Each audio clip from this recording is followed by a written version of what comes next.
always in the middle of their fights, sometimes literally. I needed them to get along for the sake of my mental health. So once, in the middle of one of their crazy fights, I had a light bulb moment and burst out, "Stop! I can't take this anymore! I'm sick!" Sick? Yeah, like really sick. Are you okay? Is it serious? Just like a pro actress, I started to improvise, even shedding a tear or two. I have a really strange skin condition. Normally, with a lot of makeup and skin creams, I manage to hide it. But when stress hits, it goes into full-out freak mode. So, unless you want me to transform into a human blowfish, can you two stop fighting all the time? Oh my god, I didn't have any idea. What is the name of your condition? Stress-zilla skin syndrome? Why didn't you tell us before? It's a weird thing to have. I didn't want to be left out because of it. Then I turned on the waterworks. We'll never do that. We love you no matter what. She's right, and we'll stop fighting, we swear. They both hugged me, crying. Really, Penelope? Remember the only person who could look you in the face when you went through your hideous acne phase? And remember whose shoulder you cried on when the plastic surgeon botched your nose job? And remember who took the blame for your smelly fart when we were hanging out with your crush? You know it, me! Mom had the same luck with everyone she knew. She soon took up a job in a grocery store and enrolled me in the nearby public school. I thought I might feel better with the distraction, but I was a fish out of water here. The kids smirked at my clothes. They smirked when they asked me if my dad was the rich guy who went to prison, and they smirked as they walked past me at lunch.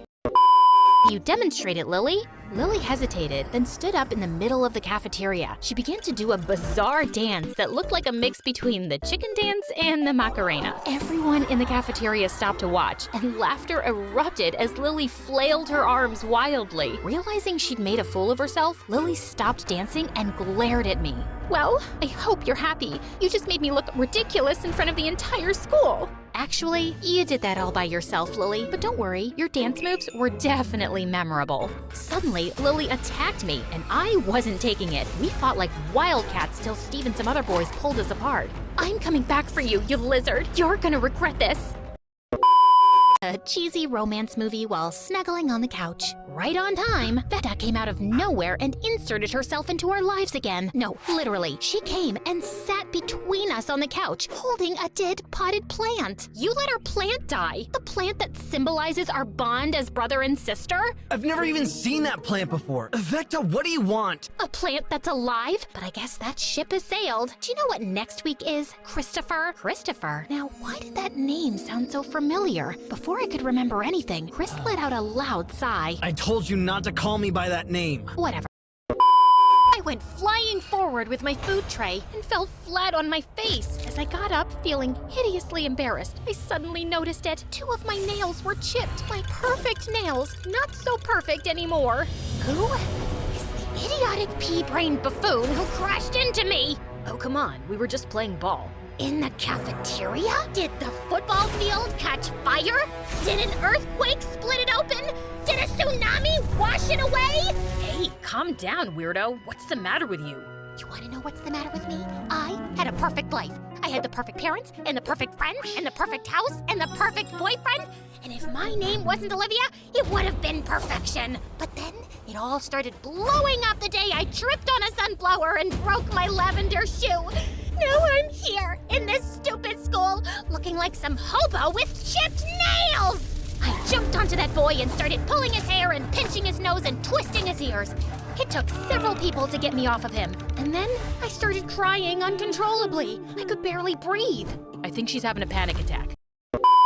Let's make a new deal. The first one to get a hit wins. Same conditions from before apply. I drew my own sword and shield. Fine. Good. Prepare for failure. Wasting no time, Vecta charged at me as if this was a life and death battle, and I responded in kind. I wasn't losing my relationship with Chris. We clashed repeatedly, trading blows on our shields, unable to get a body shot. Shockingly, I was holding my own. Chris had taught me well. I dodged an attack to my leg and asked the burning question in my head. What is your problem with me dating Chris? Shouldn't you be happy for him? Now that really got her mad, and she was lashing out even harder. You seriously haven't figured it out? Of course not. Why would someone like you remember some poor, nerdy boy who bravely asked the popular girl out? Huh? Suddenly, it all fell into place. Chris was Christopher, the nerdy boy I had turned down all those years ago. Christopher used to be a big nerd just like me, and we were always super close, but he decided to abandon who he is to become the kind of guy you'd want, a typical Prince Charming. I barely even recognize him now. I felt ashamed of how I hadn't even given Christopher a chance before. I judged him by his appearance before I even got to know how sweet and amazing he was, but I knew that now, and I liked everything about him, nerdy side and all. Coldly, why were you flirting with the waiter? What? I was just trying to be nice. But suddenly, Adrian swiped all the plates off our table. Don't play me for a fool. You kept touching his arm. You're insane. I'm leaving. I ran out of the restaurant and looked around for a cab, but Adrian caught up with me. If you walk away now, I'll make your life miserable, Amber. Why do you keep calling me that? Just stop it. Because that was your name before you came here, wasn't it? I know all about your past and you can't escape it. Yeah, I'll have you and your mother deported to Armenia and… Suddenly, Adrian tripped over. No! You should go back to school and learn how important bees are for the environment. What, Luke? Those aren't bees, Sophie. They're hornets. Just then, a rock tore through the nest, and all the hornets flew out, and they were pissed. But instead of going after the village brats, they attacked Luke and me. We ran for our lives, but we got stung so much that by the time we got home, our faces resembled beach balls, and it hurt. And Luke went ballistic. I told you we shouldn't go. Ran towards the room where the map was, and to my horror, it was gone. And standing not too far away was Timmy. I was too mad to think. I stormed over and punched him in the face, hard enough to knock him down. Min? Don't you ever call me that again. How could you? Stealing a historical artifact? Breaking and entering?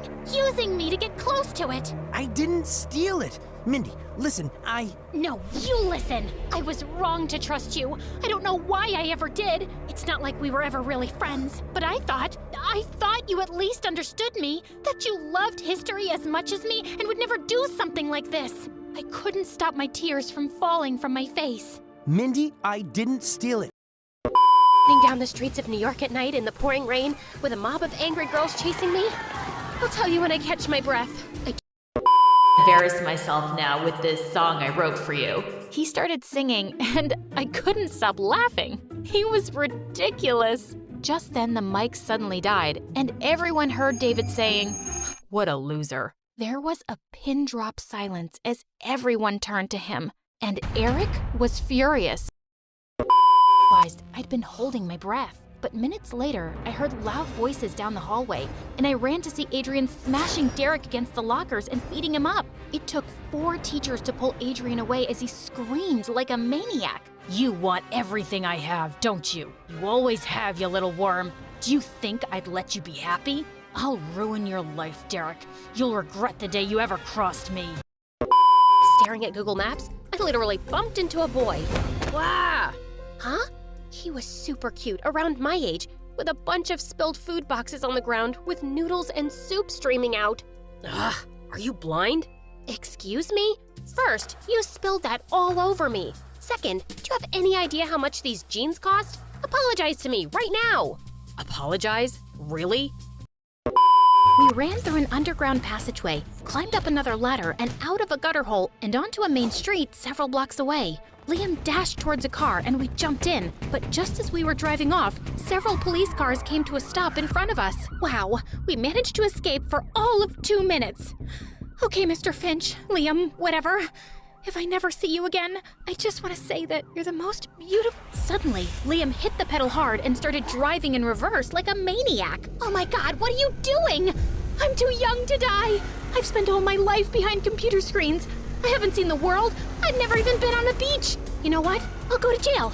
You can drop me off anywhere convenient. Ah! Liam took a sharp turn into a street, avoiding a truck by half an inch. He turned the car around 180 degrees and started driving even faster. I saw 2 black cars hot on her tail. Make sure to like, comment, and subscribe. Let me know if you want part 2 in the comments.